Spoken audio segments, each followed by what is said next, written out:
Muy buenas, saludos a todos y a todas. Comenzamos con otro vídeo sobre consistencia interna, en este caso la guía número 9, sobre el coeficiente alfa de Cronbach. En este caso vamos a ver el vídeo número 4 sobre dicho coeficiente. En concreto vamos a analizar cuándo el coeficiente alfa de Cronbach puede llegar a ser el límite inferior del coeficiente de fiabilidad. Bien, bueno, para hacer esta demostración vamos a partir de dos desigualdades que vamos a relacionar entre sí. Bien, vamos a ver la primera de esas desigualdades. La primera de ellas sería el cuadrado de la diferencia entre las desviaciones típicas verdaderas de dos elementos. Bien, sabemos que en este caso esta desigualdad, pues esto siempre, como es un cuadrado, nos va a dar un número mayor que 0 y nos dará 0 en el caso de que las desviaciones típicas pues sean iguales. Bien, por tanto podemos establecer que este cuadrado siempre va a ser mayor o igual que 0. Bien, si desarrollamos el cuadrado de esta diferencia, pues como sabemos, pues esto será equivalente a la varianza verdadera del primer elemento más la varianza verdadera del segundo elemento menos 2 por el producto de ambas desviaciones típicas. Bien, o sea, lo ponemos aquí, menos 2 por el producto entre las desviaciones típicas de ambos elementos, ¿no? Y esto, como sabemos, es mayor o igual a 0.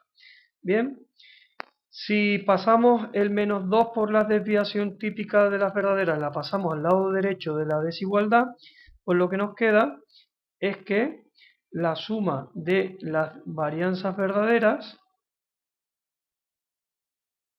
será mayor o igual a 2 por el producto de las desviaciones típicas verdaderas. Bien, esto sería la conclusión a la que llegamos con la primera desigualdad y vamos a pasar a ver la segunda. La segunda desigualdad la vamos a establecer a partir de la correlación lineal entre las puntuaciones verdaderas de dos elementos. Bien, como sabemos, la correlación lineal es igual a la covarianza dividido por el producto de las desviaciones típicas. Bien, en este caso sabemos que este coeficiente de fiabilidad siempre será menor o igual a 1.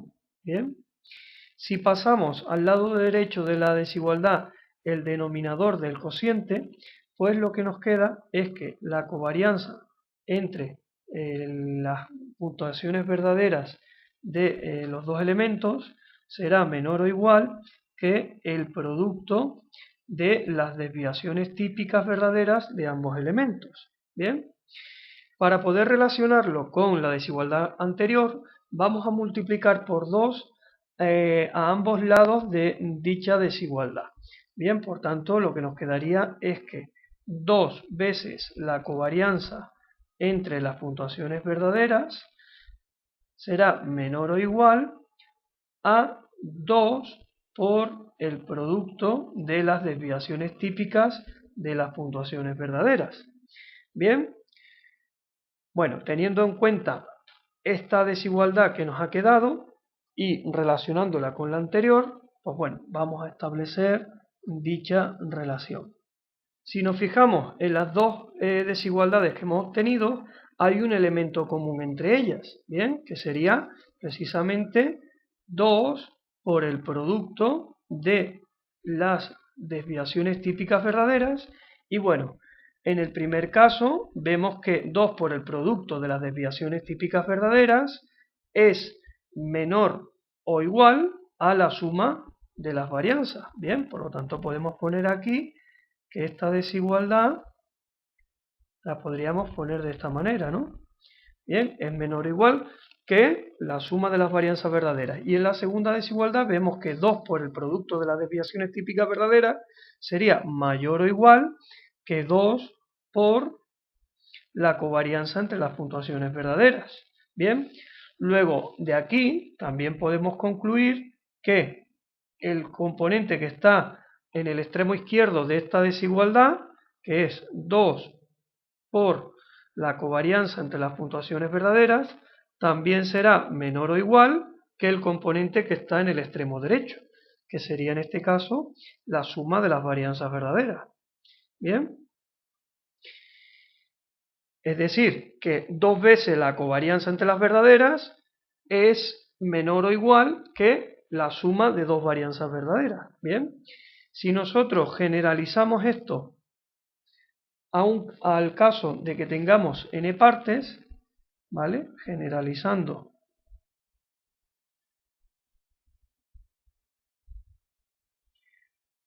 a que el test tenga n elementos, ¿vale? A n elementos, vamos a poner aquí, pues podemos decir que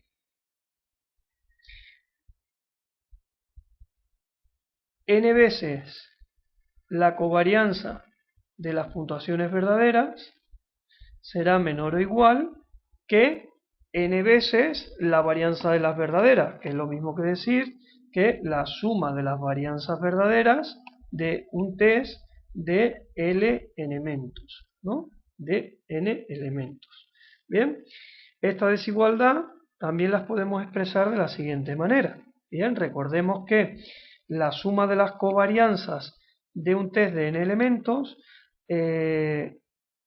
suma n por n menos 1 covarianzas. Luego esto lo podemos expresar como la suma de las covarianzas verdaderas dividido por n menos 1. Recordemos que en el numerador hay n por n menos 1 covarianzas verdaderas, ¿vale? Será menor o igual que la suma de las varianzas verdaderas de los elementos.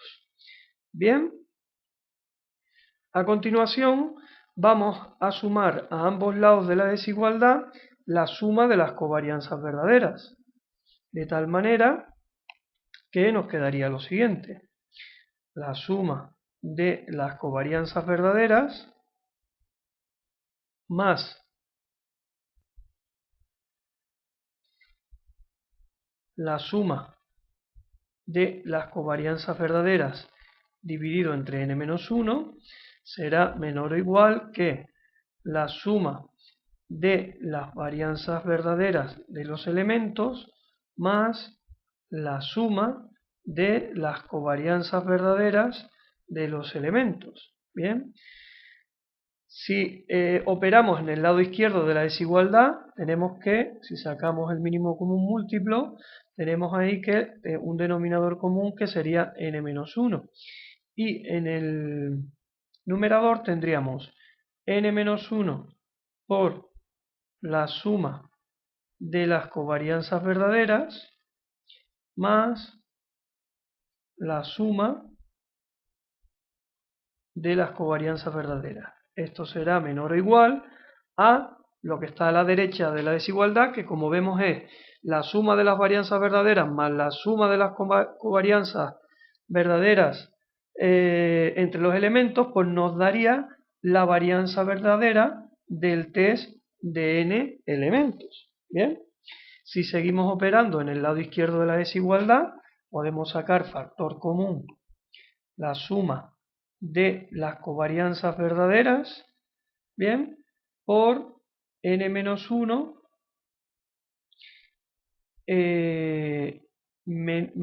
más 1 dividido por n menos 1.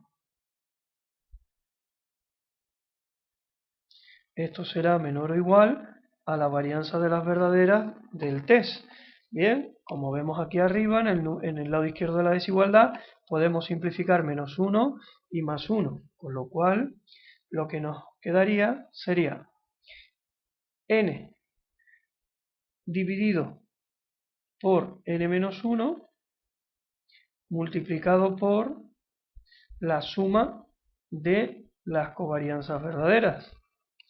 Bien, será menor o igual a la varianza verdadera de las puntuaciones del test. Bien, si dividimos a ambos lados de la desigualdad por la varianza de las puntuaciones empíricas, pues lo que nos queda es n dividido entre n menos 1 por la suma de las covarianzas verdaderas dividido por la varianza de las puntuaciones empíricas será menor o igual que la varianza verdadera del test dividido por la varianza empírica del test, que como vemos eso equivalía a la definición teórica del coeficiente de fiabilidad. Bien, y bueno, en este punto aquí nos vamos a parar. Bien, y vamos a analizar la última desigualdad en función del tipo de medida con el que estemos trabajando, ¿no? Bien, entonces el primer caso que vamos a analizar es si las medidas que estamos recogiendo son al menos esencialmente tau equivalentes. Recordemos que si las medidas son al menos esencialmente tau equivalentes, ¿vale? Las distintas covarianzas verdaderas iban a ser iguales entre sí. Bien. Bien, y estas a su vez iban a ser equivalentes a las varianzas verdaderas de los elementos. Y a su vez, estas también iban a ser iguales a las covarianzas de las puntuaciones empíricas entre los elementos. Con lo cual, podemos establecer que la suma de las covarianzas verdaderas será equivalente, como son todas iguales, podemos expresarlo como n por n menos 1 covarianzas verdaderas. ¿Bien? Lo que es lo mismo que escribir n por n menos 1 varianzas verdaderas. Bien. Y también pues sería equivalente a la suma de las covarianzas entre las puntuaciones empíricas. Bien. Bueno, pues si tenemos en cuenta todo eso y tenemos en cuenta la anterior desigualdad, es fácil comprobar que lo que teníamos a la izquierda de la desigualdad, que era n dividido por n menos 1, multiplicado por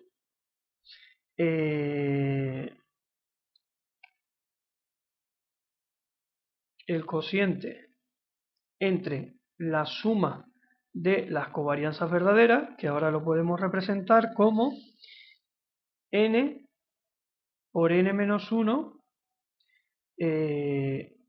varianzas verdaderas. Varianzas verdaderas de los elementos. Todo ello dividido por la varianza empírica del test. Bien, aquí podríamos simplificar este n-1 con este n-1 de aquí. Con lo cual esta expresión nos quedaría n al cuadrado por la varianza verdadera de los elementos dividido por la varianza de las puntuaciones empíricas. Bien, y si recordamos la parte en la que estudiamos fiabilidad y longitud, vimos que cuando se modificaba la longitud del test, bien, la varianza verdadera del nuevo test era k al cuadrado por la varianza verdadera de una de las partes. Bien, bueno, pues aquí tenemos que esta es la varianza verdadera de una de las partes y lo multiplicamos por n al cuadrado. Bien, con lo cual el numerador nos daría la varianza verdadera, en este caso, del test. Bien, nos daría la varianza verdadera del test. Bien, es decir, que esto equivaldría a el coeficiente de fiabilidad, la expresión teórica del coeficiente de fiabilidad. En definitiva, lo que podemos establecer aquí, como conclusión al final, es que n dividido por n-1 por la suma de las covarianzas verdaderas, que recordemos equivale también a la suma de las covarianzas entre las puntuaciones empíricas dividido por la varianza de las puntuaciones empíricas. Recordemos que esto es una expresión del coeficiente alfa, ¿vale? Sería igual a el coeficiente de fiabilidad, la expresión teórica del coeficiente de fiabilidad. Bien, que en este caso sería el cociente entre la varianza de las puntuaciones verdaderas y la varianza de las puntuaciones empíricas. Bien, es decir, que alfa nos da una estimación del coeficiente de fiabilidad siempre que al menos las medidas sean esencialmente tau equivalentes. Bien, en caso de que las medidas no sean al menos esencialmente tau equivalentes, sino que sean congenéricas, pues va a ocurrir lo siguiente. Bien, recordemos que si las medidas son congenéricas, las covarianzas entre las puntuaciones verdaderas van a ser distintas entre sí. Bien, y por tanto estas serán a su vez diferentes, pues las varianzas verdaderas de los test pues serán diferentes entre sí. Bien, vamos a ponerlo aquí.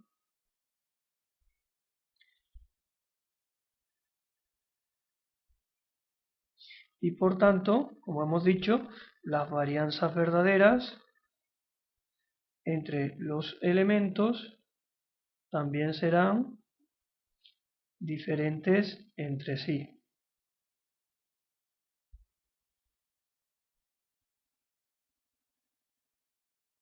Y por tanto, las covarianzas empíricas también serán diferentes entre sí.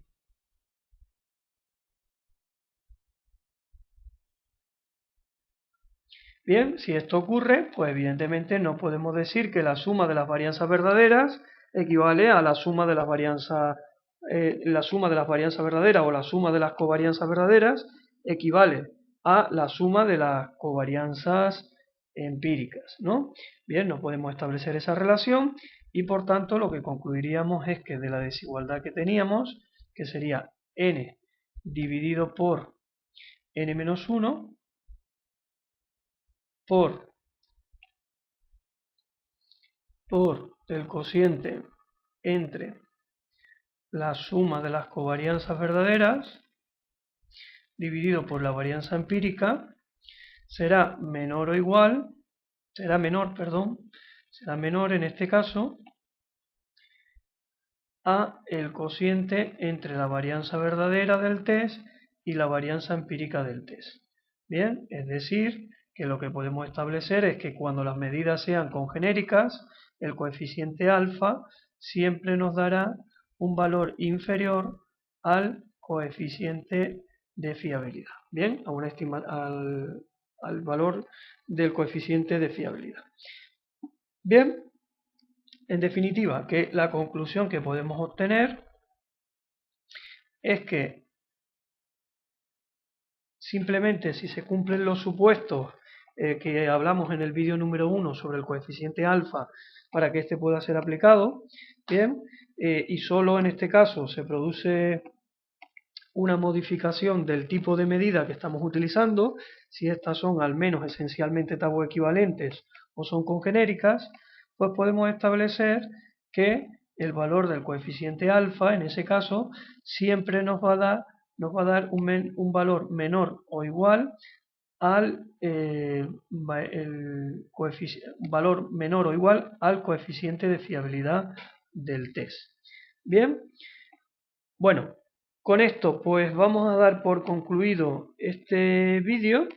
Bien, y bueno, pues sencillamente de mandarles un cordial saludo y decirles que les espero en el siguiente vídeo. Bueno, nada más y hasta luego.